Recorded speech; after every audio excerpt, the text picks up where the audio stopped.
Welcome to the Faith to Faith Gospelcast. I'm here with two guys that you've never seen before, but maybe you'll see for the rest of your life because you can't unsee what you're about to see.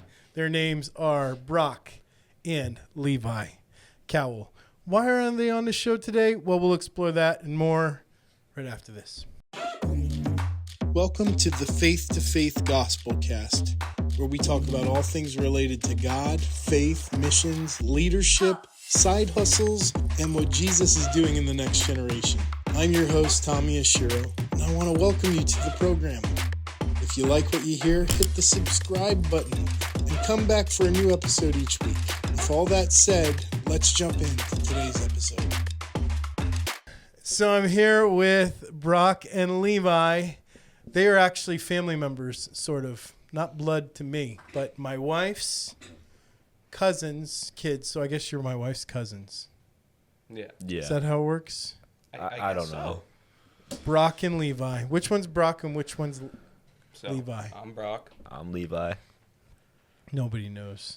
Did you even switch the cameras when they said that? Yeah. Oh, okay. Just checking.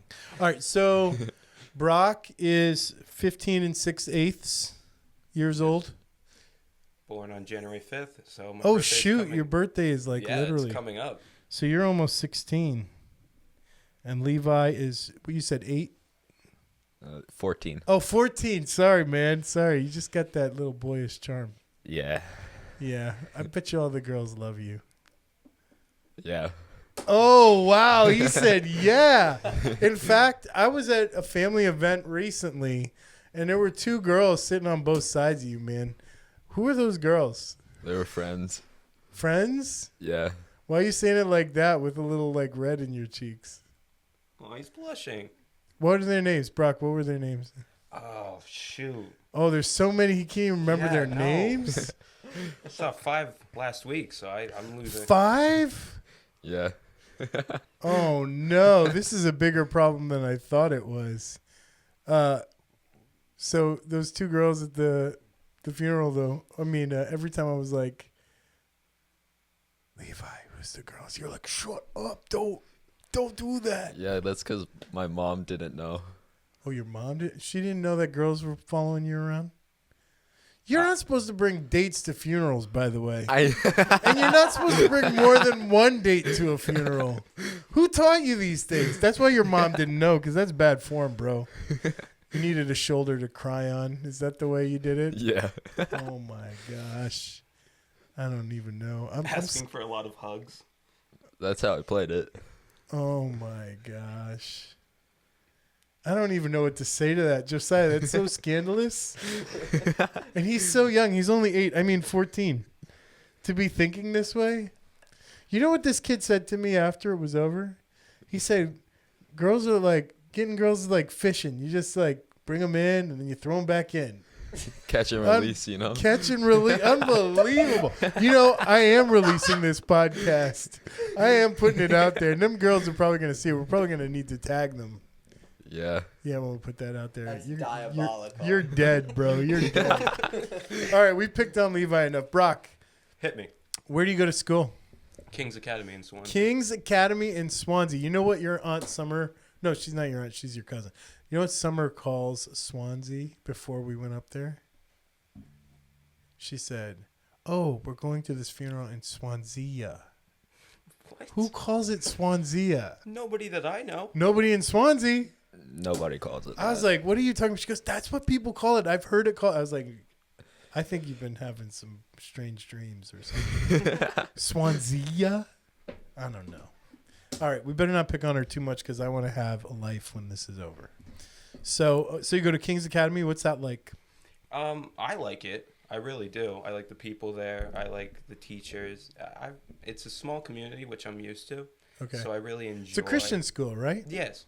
That's And cool. So I just enjoy the atmosphere in general. That's cool. What is the atmosphere that's enjoyable to you? The video games in the hallway? Oh, that's a great one. I love that. I mean, we just had a day where one of my friends, they brought their Xbox for, I forget what, it was a health project, and he wanted to simulate drunk driving. So my health teacher bought drunk kind of like. This is a put the Christian shorts- school. What's going on, bro? It was like it was a safety project, so we all had different ones. I forget what I had, but it was boring anyway. His was much better, and yeah, so my teacher brought the goggles. And we all like took Goggles? turns. Yeah, they were like To simulate drunk driving. Oh, I thought it was like beer goggles or something like that. I don't know what. just like I don't know what's completely. It's like goggles. All right. So simulate drunk driving, and then what did you guys do? Cruising USA. Yeah, he had like a wheel, and it was just like he would just we would each take turns, and we would drive. You know this video game called Forza? It's like a driving game. Forza, yeah. Yeah. We just Cruising took USA was my generation. That's probably dated me, but Forza's your generation. Yeah. What's in the middle? Grand Theft Auto? Some would say. You're like, we're going to put these goggles on, and oops, you ran over a person. And it's like a little vibrator in the wheel, so you know. That's what it feels like when you're drunk and you run over a person. All right, that's a terrible idea. Don't do that. So you did Forza. You had the wheel. Yeah. You hit some stuff. You failed your driving tests. No? A few were worse than others. Hit some other cars, but it was good. Now, do you go to King's Academy too? No, I do not. No? Where do you go to school? I go to school at Mullen Hill Christian Academy in Lakeville. Oh, you go to Christian school too? Yeah. Oh, man, you guys are both kind of preppy. Yeah. Is there uniforms at these schools? Yes. Yes. Whoa.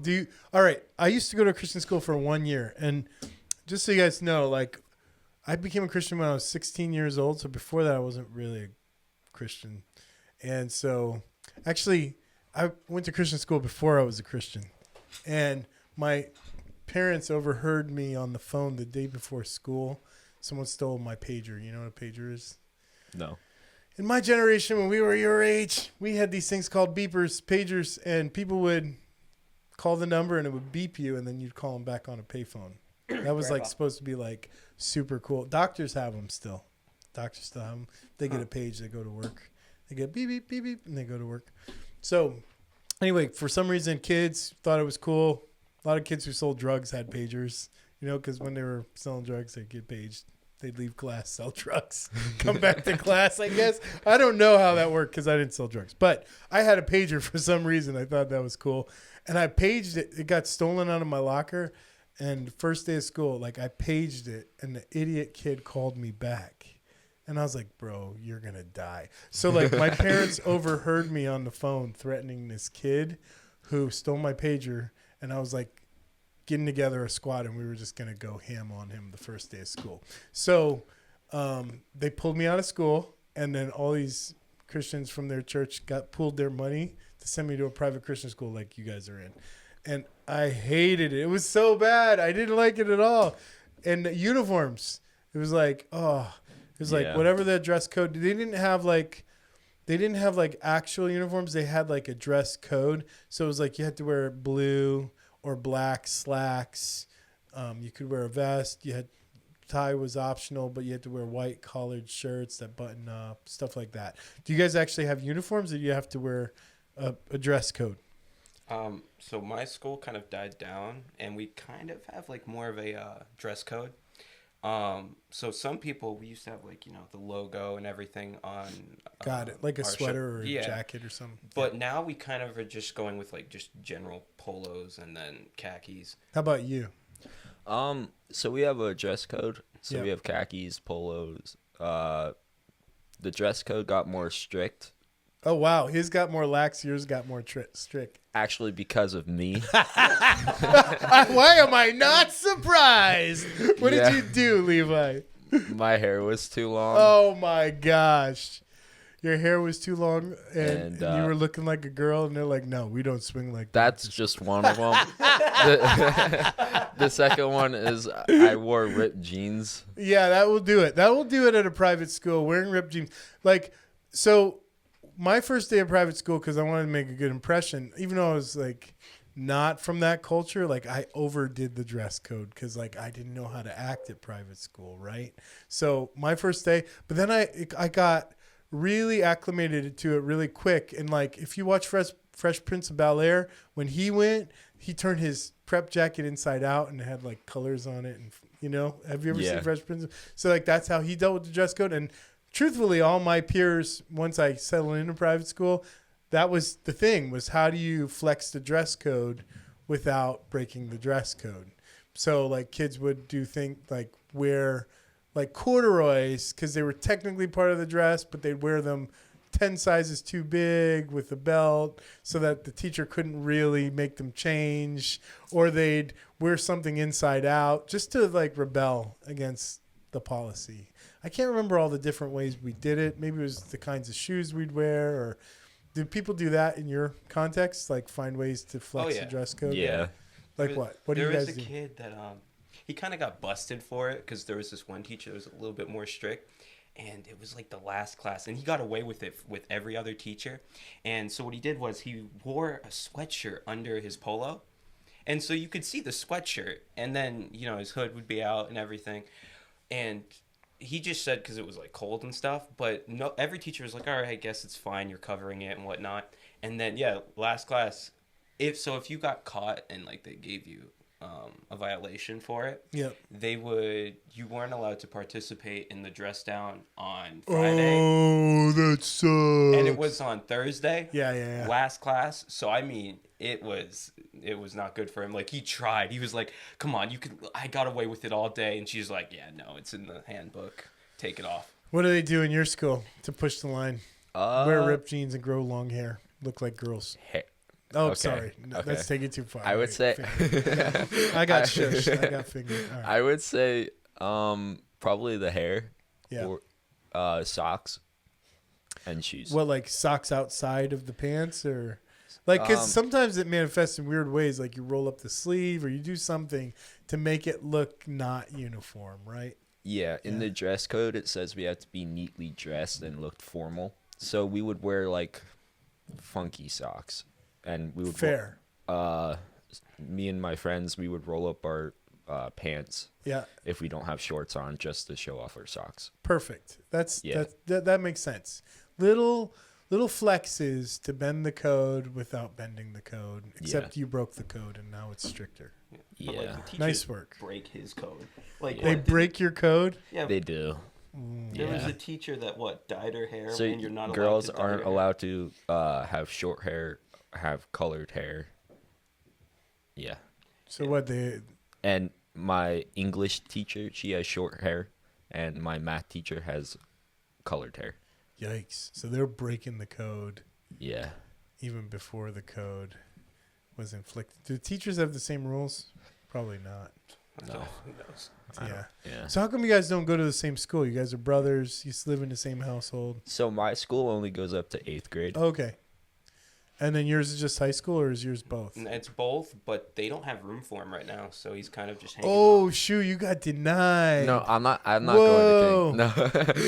So I don't want to go to King's Academy. Why not? Because they don't have any sports there. Yeah, but they have video games in the hallway, and you could learn how to drunk drive Yeah, come on on, a Leo. certain day of the year. I'm already bad enough. Gotcha. We don't need that. All right. Got it. So you guys live in Massachusetts, right? Yes, Yeah. What's the name of the town you're from? Berkeley. Yeah. Berkeley. And what's Berkeley like as a town? Is it like a cool town? Is it It's pretty cool, but like Yeah. I consider it the redneck part of Massachusetts. Really? Yeah, just a little bit. I've never heard that before. Why are you shaking your head no? I think it's very more like social and local. Social and local? I don't Yeah. know any of our neighbors. Why would you consider it social? Because I know like half the neighbors in different. Seems like he's streets. social and you're antisocial. How Maybe. about that? It's Give me- because I give me play a on name, please. town sports, so Okay, I know gotcha. like the kids and the families. Why does your shirt say eat fish? It's from Block Island. Gotcha. And why do you have a Block Island shirt on? Because I like the color. Gotcha. You like the color. But you also go to Block Island all the time, right? Yeah. You guys got a place out there? Yeah. All right. So now I'm talking about Block Island because I went to visit you guys one time in Block Island, which is pretty cool. And my wife was away. Some of the cousins were away. So my father-in-law, David Sr., you guys know David, he had nobody else to take. So I guess we went far enough down the family tree, and I was the only one available. So he's like, you want to go on an adventure? And I was still new in the family. So I was like, sure. And I didn't realize that was going to be like the rest of my life. So we end up on the ferry, and now we're on the, like, well, actually, we ended up in one of those three-wheeled vehicles first. You know what those? A moped? No, three wheels. Like, what are they called? Stingrays or something like that? Slingshots? Slingshot, that's it. So we go down, we end up at a slingshot dealer, and he starts telling the guy, oh, I have a hog that I might sell. The guy's like, oh, you want to take this for the day? So we end up in that slingshot, driving around in that for a minute. We're not buying it, clearly. We're just borrowing it, which then that led to us getting on the ferry and turning up with you guys. And I remember getting off the boat, and it was a hot summer day, and we went on a fast ferry. There's a fast one that goes over the there. high speed. Yeah, it was a high speed. We went on the high speed.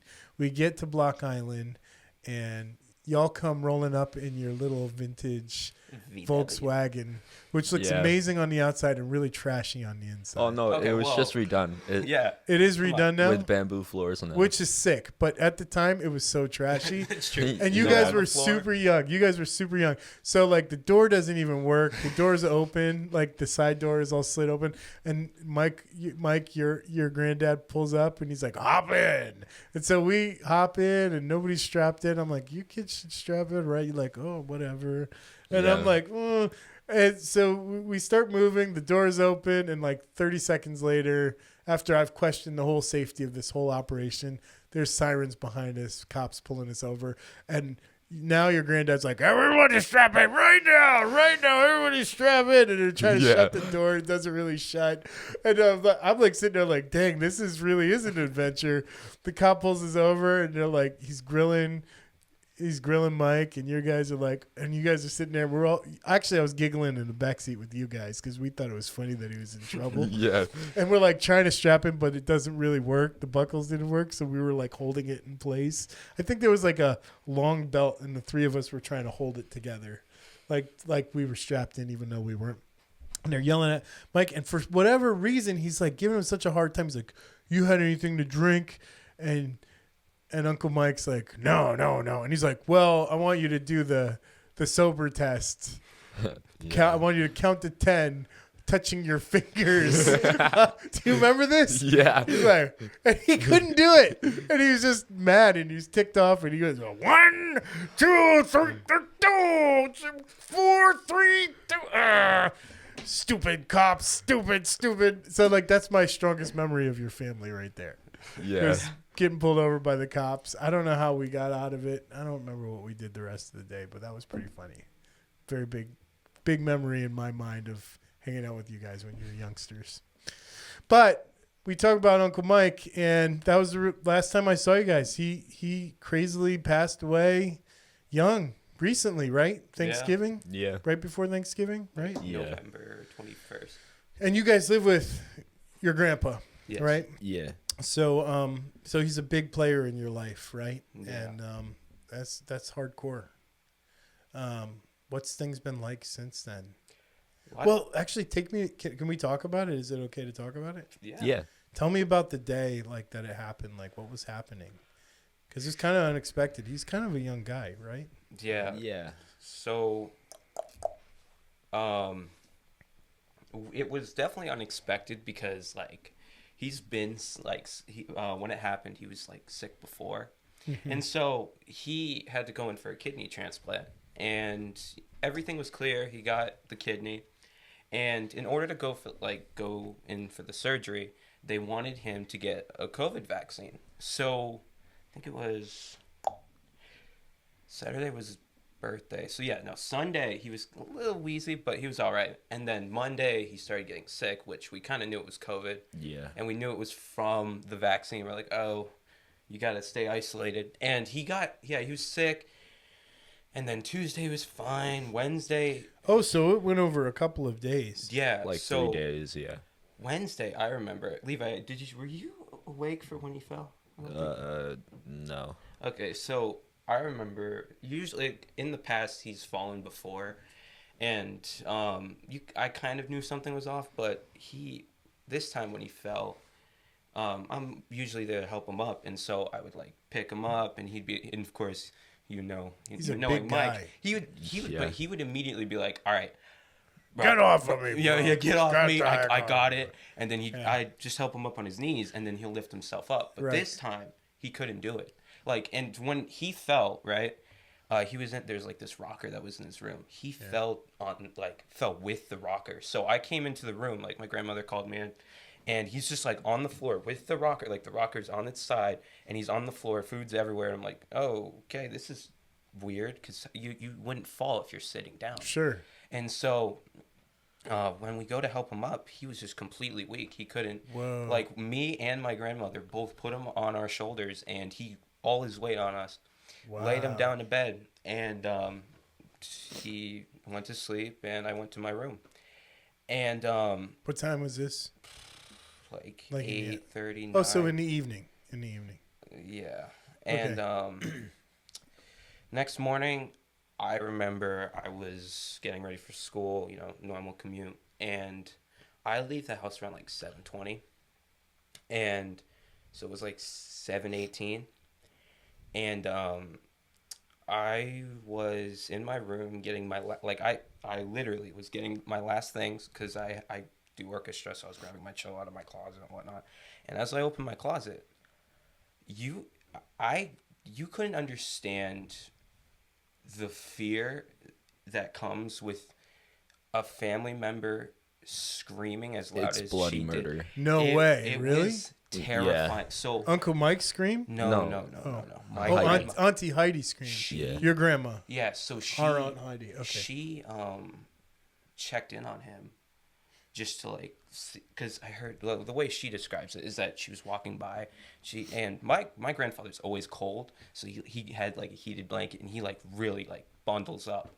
But this time when we found him, when she found him, his leg was off the side, and he was just like, kind of motionless, and my grandmother just saw him, and she checked in on him, and when she did, he was cold. Oh, man. And she screamed so loud, like Whoa. saying his name Yeah. over and over again, and then she said like, oh my God, I think he's dead. And then So both of you heard this. so yeah, he woke up to that. I sleep right next to their room. Whoa. Yeah, so Yeah. he like, I feel bad for So- you, like you woke up to that. That's actually scary. I'm supposed to wake up at like 6:45, but I don't. I That sleep makes in. sense. Yeah.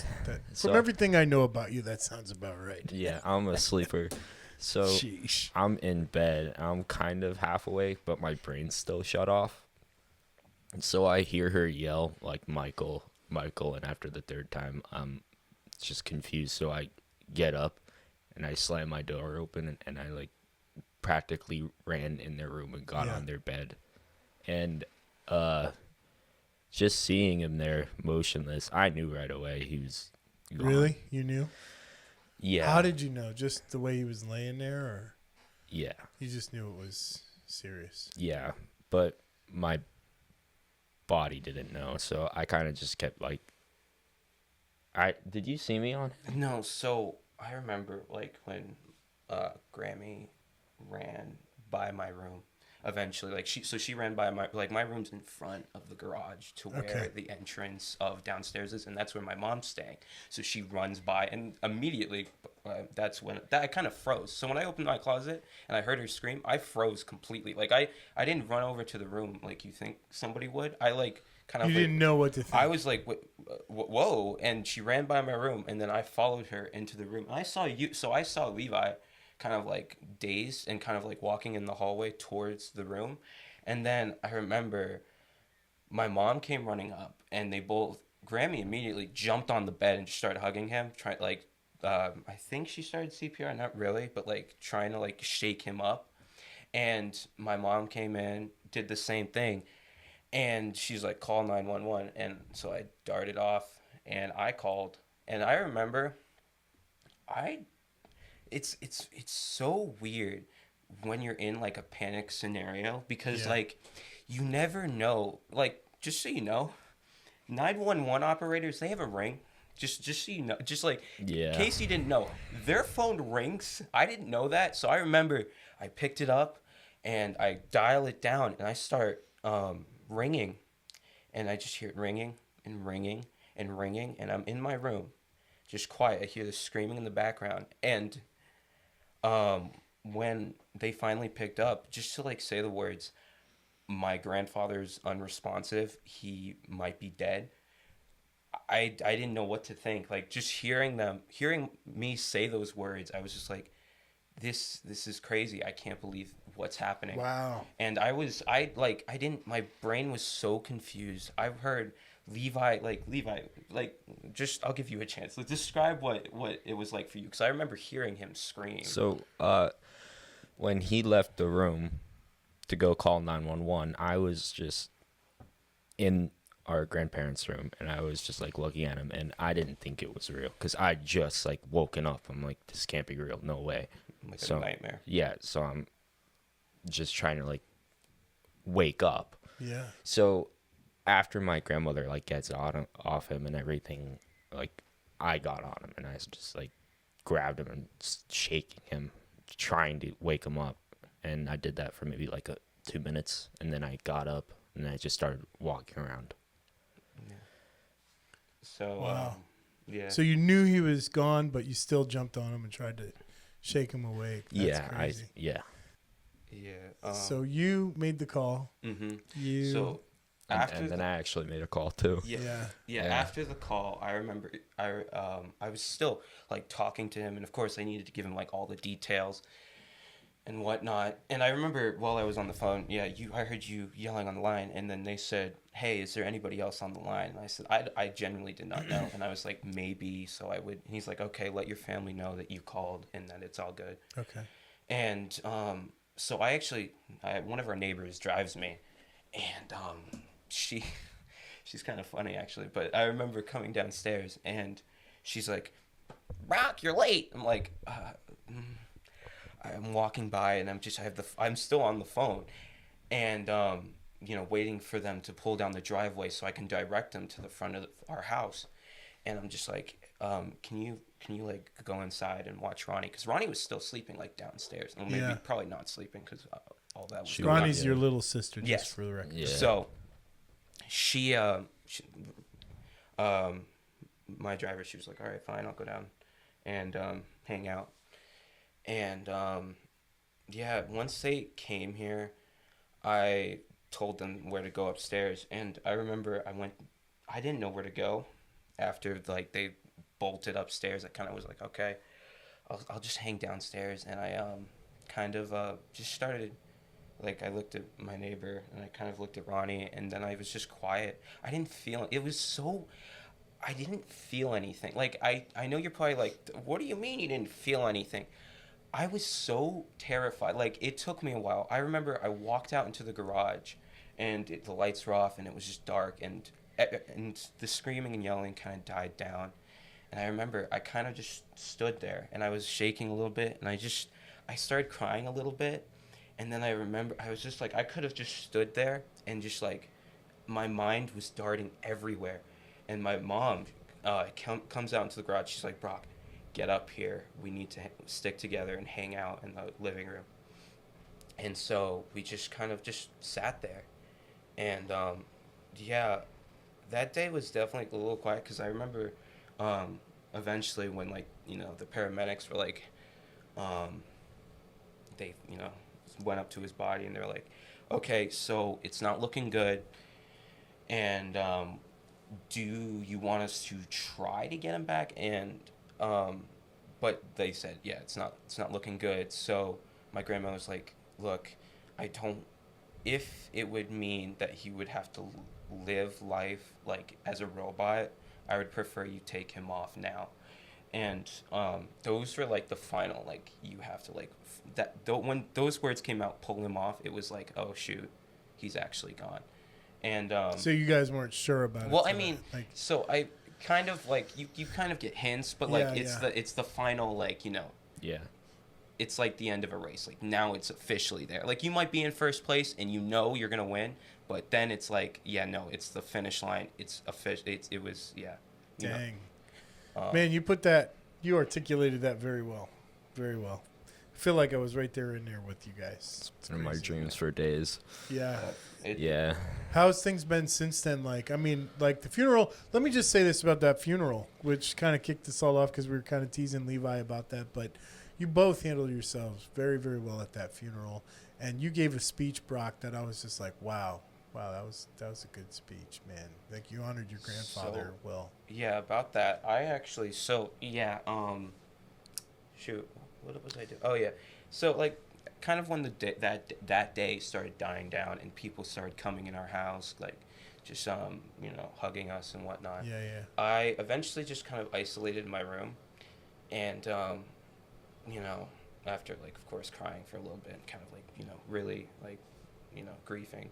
I thought about it and I was just like, because I remember when our mom took us, like, she didn't want us being in the house when they, like, pulled his body out. Yeah, she didn't want us to see that. So she was like, all right, let's go get breakfast at Dunkin', just go for a ride until, the funeral home leaves. And so while we were in the car, I remember sitting there because, like, like I said in speech, he was, like, the music guy. Like, I love music. And I would sit there and he would be, like, my best friend throughout the whole ride. Like, I could sit in a car for, like, hours on end, and me and him, I'd be in shotgun, and he'd be right next to me, and we'd just listen to music on and on for hours, and just hang out. And, like, I would be, like, his co-pilot, and, like, because, like, sometimes he'd do stupid things, like that telephone pole he hit. I remember being in there. That was terrifying. And, like, he, his beautiful black truck, that, like, his child, like, that was his baby. Fourth son, like, I swear. And, like, you cannot put a scratch on that. He hits the telephone pole. I'm in shotgun, and I'm, like, shaking. I'm like, hey, you just destroyed your truck. And he's just, like, quiet for hours, but then laughing about it at the end. And he still made jokes afterwards. He's like, Brock, I've seen you've been eyeballing some telephone poles lately. But yeah, he was a character, man, for sure. Oh yeah. It's funny because I've only, he's kind of when you meet him, he had, we'll put his picture on right here. Big burly mustache, big guy, just big, imposing fella, deep voice. We've already kind of done impressions of his voice. And, at the funeral, I saw all these different dimensions of him when people were sharing memories about him. I didn't know a lot of that. Like, I've been in the family 10 years, but see you guys a couple times a year, Christmas party, whatever. Uncle Mike kind of stands back when there's lots of people around, doesn't say a whole bunch. And Liv's wedding this past summer, it's probably the most I ever talked to him. I sat right next to him, and I was telling him more stories about Ukraine and showing him photos from the war, and he was really into that. But, like, at that funeral, like, there were so many people. Probably, I want to guess 700-800 people were there. Yeah. And, like, it was massive. And as people were telling stories, and frankly, the pastor of your home church, I guess, where you guys go to church, that guy killed it. I listened to that message and I was like, yo, that's legit. And I went up and said something to him. But he's told stories about Mike that I was like, I didn't even know Mike was really a man of faith. Like, I didn't know any of that. It was so cool to hear that. Made me feel better as a Christian man, knowing that Mike knew the Lord. And, like, you don't have to worry about that part of it. Yeah. That's really cool. That is really cool. And also just hearing all these funny stories, like just how lively, like I could always tell he was a little lively. Like the story I told about him, that's a lively story.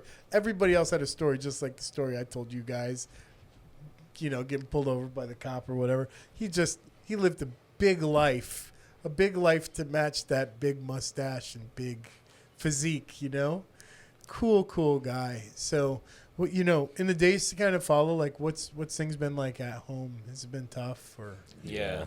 So a lot of changes, a lot of selling stuff. We went through his closet recently. I bet you made a lot of money just off his clothes. He was a nice dresser, man. Yeah. Thousands of jackets. His shoe collection, bro. Yeah. His shoe collection. I mean, you keep a few items to remember him by? Yeah, for sure. Yeah. You kind of went through it and picked out your favorite. You won't fit in none of it, though, young Levi. You're way too little. Yeah. Maybe you'll grow into one of his socks. I don't even fit in some of his stuff. Maybe you grow into one of his socks or something. I mean, I'm getting on him. A little bit, kind of, tiny bit. Maybe one of his hats or something like that. Yeah.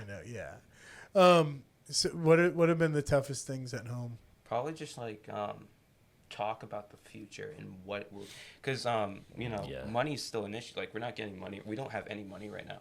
So it's like, what are we gonna do? So yeah. What are we gonna do? How are we gonna pay the bills? And so yeah, it's mostly performing. Your grandma, she says this, but she's smart with her money. She's a smart lady. This is coming from the whole family council of wisdom. Like she's saying these things, but she's a smart lady. She's very resourceful. Yeah. You guys will be all right. Yeah, just today, a bunch of people came over to take a bunch of equipment out. Oh yeah, wow. From the auction house. Yeah. Wow. And you guys got a lot of equipment, a lot of stuff. Oh yeah. Yeah, it's just a lifestyle adjustment, right? I mean, you guys lived a big life. And yeah, Uncle Mike, he lived a big life too. Yeah. But yeah, I suppose there's those things that you think about, financial things. Someone passes away and you think about, dang, life does have an end to it. It just doesn't go on here on this planet. How has that kind of impacted your life choices even in the days that followed? Like, has there been any kind of like decisions you guys made because of like in honor of your grandpa that like you're like, hey, because of this moment, this or this, kind of thing or whatever? I mean, not necessarily, but I will say like me and Levi are starting to make a little bit more decisions about like setting up those Christmas lights. We've never set up Christmas lights in front of our house. And one day I was just like, oh, let's do something. Because, our grandfather would always tell us to do something. We'd always be active, me and Levi. Yeah. And so I was like, we need to do work. We need to get out there. And Levi we weren't at first for it. He was like, dude, extra work? You kidding me? I was like, but come on. It won't be that bad. I will say it was come on, you got to admit, it was fun. It was fun going up. It was like look at Levi's face. I don't know if that's fun. That little archway. It wasn't fun. Oh come on, it wasn't that bad. When it was done, was it cool? Yeah. Okay. We almost died. That doesn't sound that different from You're right, hanging out with your grandpa. Could have happened with him too. Yeah, that's true. Yeah. I mean, there was some. So, right, probably like a couple weeks after he hit that telephone pole and he got the truck back, maybe like a month after, he hosted a party at our house to invite the town. Yeah. And we went to go get grain for our oxen, and he had to pick me up from a football game. When's the last time you ever heard a kid say, we had to go get grain for our oxen? Just for the record. I don't think I've ever heard that. He just said that. Josiah, can you grab my Bible and hand it to me? It's right up there. Okay. Grain from my oxen. Continue with your story. Go ahead. We went to go get the grain, and he's backing up the truck, and I'm guiding him to back up the truck. Oh my gosh. Yeah. So I'm guiding him to back up the truck, and my grandfather tells my mom to help him back up. Yeah. But I didn't know she was helping him. So I'm standing in the back of the truck where I'm not supposed to be standing, telling him to back up because there's multiple cameras on the truck. I thought he could see me. As we're backing up, I'm starting to walk behind the truck. So as we close in, my mom continues to say back up, and I'm trying to walk out of the truck bed, I would say. Man. And it crushes me. Crushes you? Yeah. Like how much crushed you? Like black and blue. No way. Yeah. I'm actually very lucky that I didn't go to the hospital. Oh my goodness. Where did it like right on my hips. Your torso kind Yeah. of? Yeah, jeez. So that day he was so angry at the start. He lost his mind. He's like, I don't care about the truck. Why would you stand in the back? I don't care about it. I'm like, it's like your fourth child. Like, you love the truck. Yeah. Got to protect it with your life. Yeah. So I'm just still in awe, like, ow, that hurt. And maybe 2 hours after, I start joking around with it, and he thinks it's funny. And he's like, whatever you do, don't tell your grandmother Oh yeah. Yeah. No, he didn't really consider it a joke. He told me so the next time we made another run, he goes, "Don't be like your brother and make sure when you direct me, don't go behind the truck." And I'm like, "Trust me, I'm not going behind the truck." Yeah. I mean, I think that makes it even for almost when I choked him out. Oh my gosh. Yeah. Yeah, you That's just terrible. Yeah, you We like had to a- wrestle an old man. Yeah. I almost choked out an elderly. So, what role has faith played in just kind of moving forward on the other side of your grandpa passing? Stronger. In what way? Trust, I would say, in my opinion, and actually believing in the next step forward to when we die. Yeah. Has there been any evidence, like, or experience with God during this time where you're like, man, God's really helping our family right now?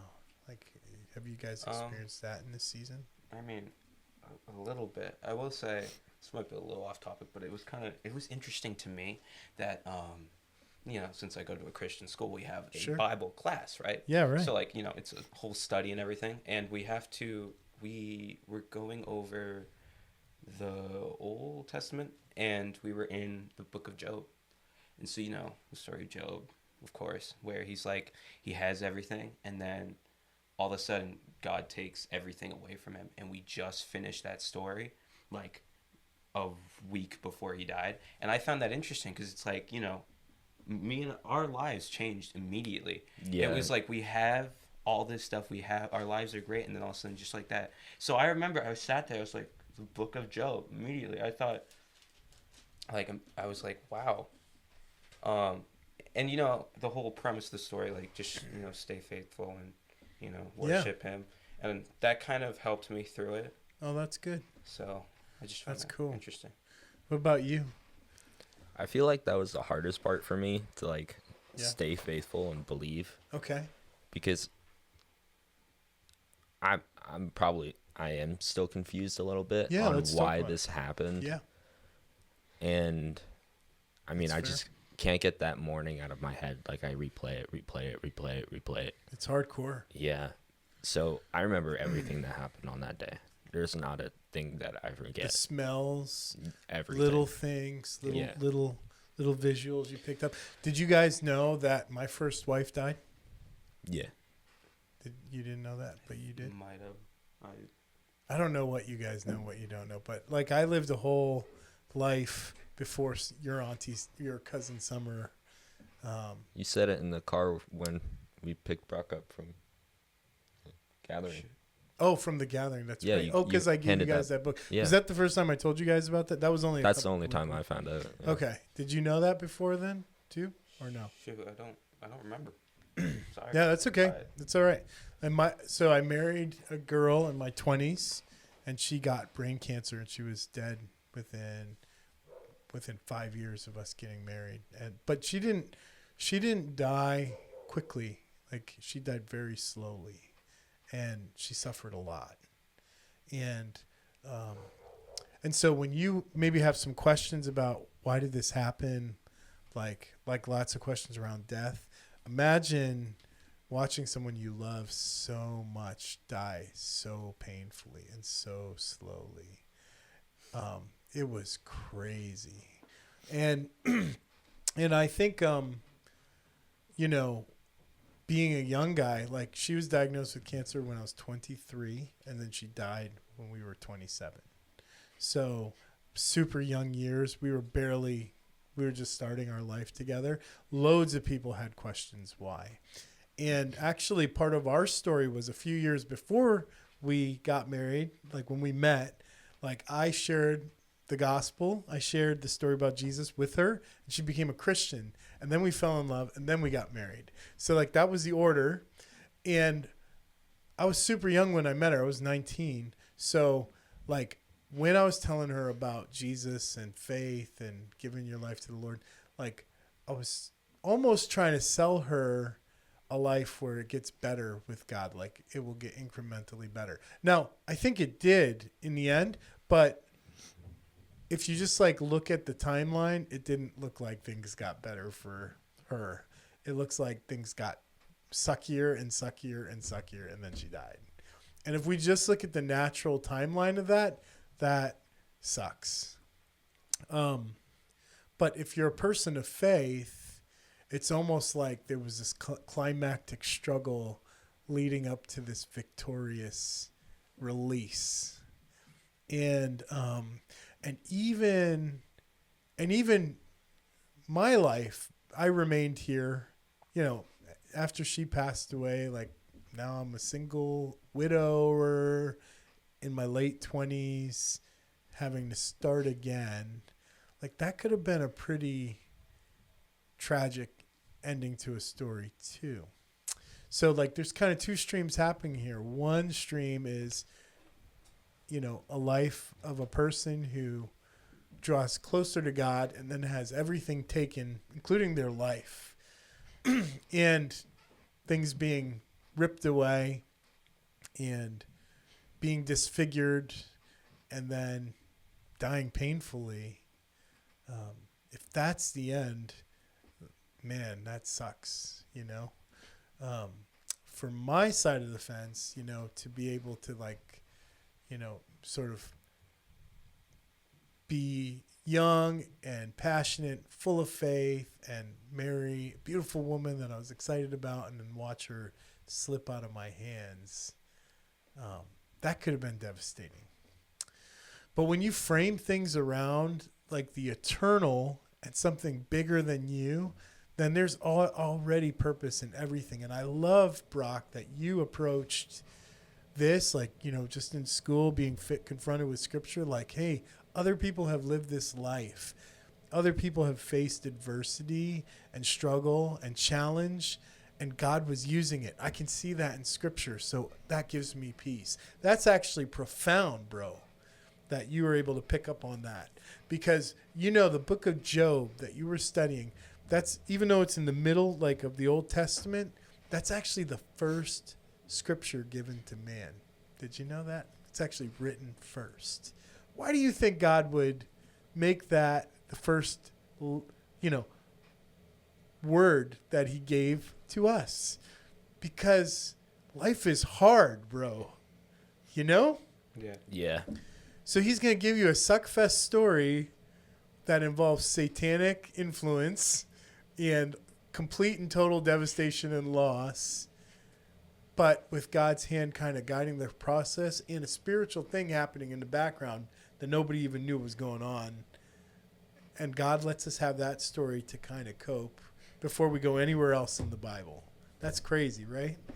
So for me as a young guy, when Amy was first diagnosed with cancer, like before it was even cancer, when it was just a tumor, I'm 23 years old. She's got like a twitch in her eye. And so I bring her to the eye doctor, and the eye doctor pushes me to the emergency room. And by the end of the night, we're like in full on, like, whoa, she's checked in. We're scanning her brain, all this crap going on. And I'm like, I'm just a kid, like 23 years old. I still don't even know how to take care of my house yet. I just moved into my first place. I don't know what I'm doing. I'm just a young guy. And now I've got this doctor who's taking me into the basement of the hotel with a room full of computers. And he pushes a button, and my wife's head comes up on the computers, and her head is turning on all the screens. And he starts pushing buttons, and, like, here's the scan, here's the tumor, and it's huge, it's big. She's probably not going to live. She's probably going to die. Like that's what they're telling me, and I'm like, what the? Like, this morning we were like eating breakfast, and you know what I mean, like same kind of thing as you were doing. You're like, I'm waking up, everything's. And then all of a sudden something different happens that just marks that day, And the doctor told me, he said, hey, man, your wife is so young and beautiful. Like, normally I would just go in and cut this thing out, but she's so young and beautiful. Like, my conscience won't let me do this operation. So I'm just going to give you the name of some of my doctor friends, and maybe you can call them and they can help you. I'm sorry, I can't do this. So, like, he shows me this, tells me she's going to die, gives me the number of his doctor friends, and then, like, leaves me in the hallway in the hospital. Like, that's how it went down for me as a 23-year-old. I'm like, what the? I'm the only one who knows this information other than the hospital. And he's put me in the hospital, like in the hallway to go deal with it. I'm like, what the? Oh my God. So I go down the hallway, I get on the elevator, and I hit the 11th floor button to go back to her room. So I guess to tell her. And like, I have a full on panic attack in the elevator, and I hit the stop button and I collapse on the elevator floor. And I'm like going, God, what am I going to do? What am I going to do? Oh my God, what am I going to do? What am I going to do? Because like, it's all on me. You know what I mean? Like that guy put it on me, and like, I got to figure this out. And it felt like a piano had like just hit me in the chest. And I was just like so overwhelmed. And I'm saying that, what am I going to do? What am I going to do? And then it was like, there was this moment where God inserts himself in that. It was like, things didn't get better. It was just like the question that I was asking myself, the last time the question went through my mind, it had like some force to it. Like, it was like, what am I going to, that was like my voice. But the last time, what am I going to do? What am I going to do? The last time it was like, what are you going to do? And it felt like, it wasn't like I heard that voice. It was like inside. And I heard that in my mind, what are you going to do? Almost like challenge. You know what I mean? Like the Holy Spirit was telling me, man, you profess me. You've been telling everybody about me. Here's the moment. It'll be very interesting to see what you're going to be like in the moments to come. As I considered that question, what am I going to do? Okay, God, like if you're asking me if I'm going to still choose to trust you, well, you're all I got. So, okay, I'll follow you, you know? And that was it. Like, it was like a deal with God in the elevator. Like, I like take a deep breath, I hit the button, and I go up to face her and everybody else. And then the next 4 years of craziness ensues all the way till the day she dies. So I want to take you to that moment, the day she dies, because you guys told me about how Mike died. I'm going to tell you about the day Amy dies. Like, Amy dies 2010, April 3rd, which was the day before Easter. You guys know what Easter is, right? It's the day we celebrate Jesus rising from the dead. And if Easter is the day that Jesus rose from the dead, then 2 days before that is the day he died, right? On the cross. Good Friday. So Amy dies April 3rd, the day before Easter, 1 hour after Good Friday. That's wild, right? As she's dying, like it took her a whole week to die. She was dying very slowly in our house, very slowly. Every day something worse would happen. A different system in the body would turn off. It was very, very methodical, very slow. But in that last like couple of days right before she died, she started seeing stuff in the room. Now, Amy, she couldn't talk anymore to me. She'd had so many brain surgeries that she couldn't speak with regular words. They were all gibberish all the time. But if anybody could understand her, it was me, because I spent all my time with her. So I could interpret her stuff sometimes. But in the last days, and she could respond to me like yes or no. Like, are you in pain?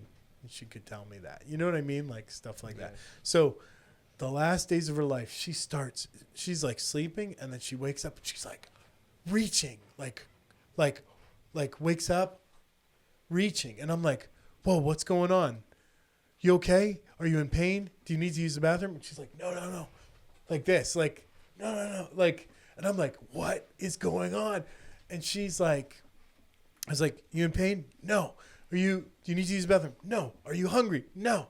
And I was like, and then someone had left a little hospice book in the bedroom that I'd read, and I thought it was trash. So I like looked at it, and it was talking about seeing dead people, seeing angels. And I was like, nah.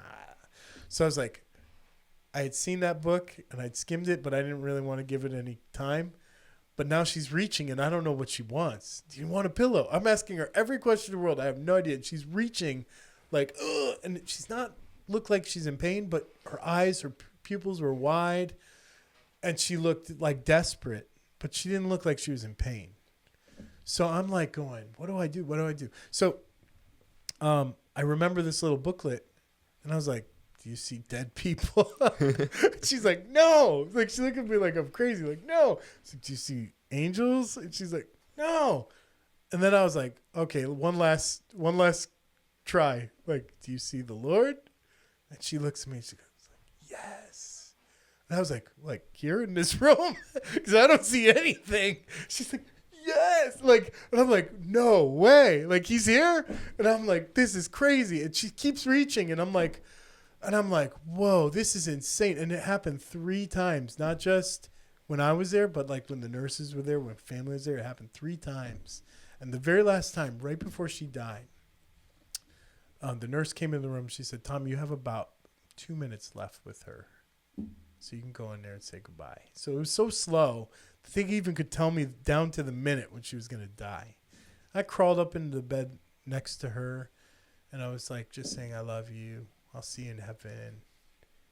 And then she opened her eyes for a minute, gave me like one little tear. It was just like The Notebook. It was very sweet. But I was like telling her, I was like, hey, stop holding on to this life. If you're seeing Jesus, like, run to him. Run to him. Don't wait here for me. I'm a miserable husband. I'm greedy. I'm selfish. I'm stupid. But Jesus is the real deal. That's the real husband. You run to him. Don't look back. Don't even look back. And yeah. And then she breathed her last breath, you know? It was wild, bro. And then I was supposed to preach the next day at church on Easter. And so they carried her out in a bag. I'm sitting in the kitchen. They came in. It was such a strange moment. Like, you talk about those strange moments when people die. It was strange for me. Like, they cleared the room. They let me have the room. I'm like checking out her body, like, because I used to take care of her. So I wanted to see all the things that she wouldn't let me touch, that she'd fuss about, and see how I was taking care of her. And I was checking out her scars and checking out, making sure she didn't have any bed sores, things like that. And she, like, just curiosity. Then it was like, okay, she's gone. They're going to come get her. The coroner comes in. They plastic duffel bag or whatever. They unzip it, roll her in, carry her out. Bonk, bonk, bonk, right through the house. It's crazy. That's probably why your mom didn't want you to see that stuff. But, like, I was sitting in the kitchen when they carried her out in the bag, and I'm just, like, spinning my wedding ring on the kitchen table. I remember the spins. Like, I remember the sound and the spin of the ring, like going like, hey, I'm not married anymore, kind of thing, you know? Like, just thinking about all that stuff. And I call my pastor, and I'm like, hey, Amy's gone. And he goes, oh, dang, how you doing? I said, I think I'm okay. Like, it was like you. I don't really feel anything right now. Like, I just felt like, dang, I can't believe that just happened. You know what I mean? Like, it's just like a little bit of shock. It's kind of surreal. I said, what are we going to do about church tomorrow? He goes, what do you mean? And I was like, well, you know, I'm supposed to do the thing. And he's like, well, what do you want to do about church tomorrow? I was like, well, if you don't mind, I want to kick Satan in the balls.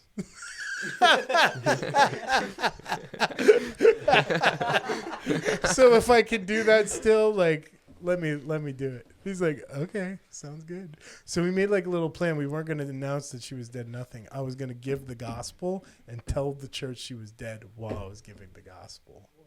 Early yesterday. My wife, Amy, 27 years old. She went home to be with the Lord. I appreciate that heavy sigh, but you know what? It's a little heavy, but I'll tell you what. Like, she's not dead.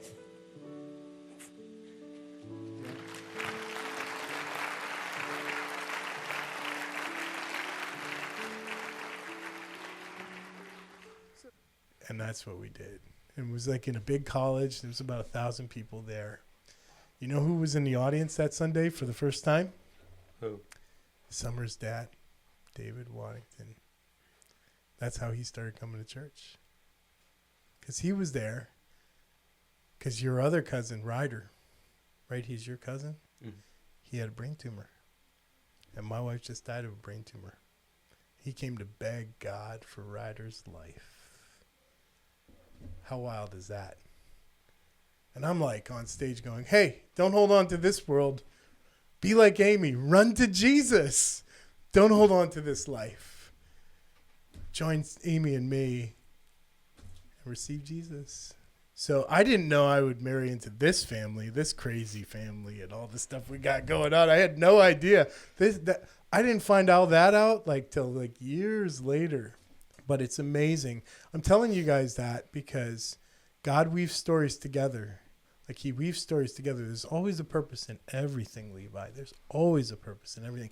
You can choose to opt out of that purpose. You can totally choose to opt out and just accept the suck and say, man, life sucks. This is what I see. This is all there is. And so whatever, I'll live for whatever. I'll do whatever. Everything's meaningless. You can take that attitude. But you could also be that 23-year-old kid in the elevator who hits a stop button, who's completely overwhelmed by the situation. What am I going to do? And decide in that moment who you are and what you stand for, period, and what you believe. And let that belief drive all the years of your life. And God will shape it and make meaning out of all of it. Out of all of it. Like the good, the bad, the suck, the loss. God makes sense of all of it. So I want to read you the scripture and then we'll just stop doing this because this is way more emotional than I thought it was going to be. But once you started saying you didn't know, I was like, well, I'm gonna let you know. As family, I'm going to let you know. 1 Corinthians chapter 15, there's so many good words in here, and I encourage you guys to go take some time on your own and read it. Like the whole thing is wild because in chapter 15 at the beginning, it starts talking about the resurrection of Christ. Then in the halfway through, it starts talking about resurrection of the dead. Then the third way through, it starts talking about our resurrection, our bodies resurrecting. It's wild. And I just want to read you a couple of verses from this. I'm going to read I'm just going to pick out a couple and just read because bro, this is the stuff that faith is made out of. So 1 Corinthians chapter 15, starting in verse 12, it says, but if it is preached that Christ has been raised from the dead, how can some of you say there is no resurrection of the dead? If there is no resurrection of the dead, then not even Christ has been raised. And if Christ has not been raised, our preaching is useless, and so is your faith. More than that, we are then found to be false witnesses about God, for we have testified about God that he has raised Christ from the dead. But he did not raise him, if in fact the dead are not raised. For if the dead are not raised, then Christ has not been raised either. And if Christ has not been raised, your faith is futile. You are still in your sins. Then those who have fallen asleep in Christ are lost. If only for this life we have hope in Christ, we are of all people most to be pitied. But if Christ has indeed been raised from the dead, the first fruits of those who have fallen asleep, we are those first fruits.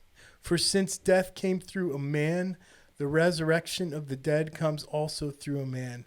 For as in Adam all die, so in Christ all will be made alive. And then I'm going to skip down. All of this is so good. I'm going to just keep going because it's so good. For since death has come through a man, the resurrection of the dead comes also through a man. For as in Adam all die, so in Christ all will be made alive. But each in turn, Christ the firstfruits, then, when he comes, those who belong to him. Then the end will come, when he hands over the kingdom to God the Father, after he has destroyed all dominion, authority, and power. For he must reign until he has put all his enemies under his feet. And it goes on, this whole chapter is amazing. Have you ever read that chapter like that before? That's crazy, right? So it's we believe in Jesus, we believe he died, we believe he rose, but it's but all of that for something. All of that for something. How can you believe that there's nothing else in this life? Everything's meaningless. When you lose someone, when things don't go your way, when you get hurt, when you make a mistake, when you sin, when you mess up, when you feel a mess. All of that is for Christ, who rose from the dead as the first fruit, so that we know it ain't over. Like, it ain't over. It ain't over for Mike. It ain't over for Amy. It ain't over for even you in the mistake you made yesterday and you feel really bad about it. Or maybe it wasn't a mistake. Maybe you willfully did something really bad and now you just have to pay the price. It ain't over. Because our faith, because we believe in Jesus, because he has the power to raise from the dead, everything is fair game. Like, everything's up for grabs. There is so much life, not just the life to come, but life here on earth, that if we accept the faith challenge, like, and we decide, what are you going to do now? And we take on faith, like, God will flip anything that we've experienced into something that will maximize his glory, do good on the earth, and prosper our soul, bros. Like, prosper our souls. Now, do I miss Amy? So much. Do I love your cousin Summer? So much. Did I lose a lot when Amy died? Yes. Did I have a lot of debts to the hospital? Did I have a lot of bills? Yes. And in the end, like, things come and things go and things come back. And then things go and then they come back. Like, that's the cycle of life. Stuff comes and stuff goes and stuff comes again. But life has been so sweet, so sick, holding on through the whole ride. It's almost like it was already written before I did it. Do you know what I'm saying? Yeah. So you young bros at the beginning of the story, and even thinking about the choice, like, what is all this? What the confusion? Like, this is at the root of faith. Like, this is it, bro. This is the only question that matters. What do I think right now? I feel all kinds of things. Yep, absolutely. Embrace the suck. It's going to suck. It's going to be really hard. But if you trust Christ, there will always be a win. There'll always be a story. There'll always be more. There will always be more. It ain't over. So anyway, that's it from me. It's really cool having you guys here. When this broadcast's over, we're probably going to throw some axes. Probably not at each other, hopefully. Make some pizzas, hang out. But I'm glad you guys are here. And I'm glad we get to hang out this weekend. Yeah! Thanks for coming on the show today, guys. Thank you for having us. Yes! Let's do it again. See you later. Next week on the Gospelcast, our special guest is Mr. John Stokes, all the way from Dixon, Tennessee. You're not going to want to miss this.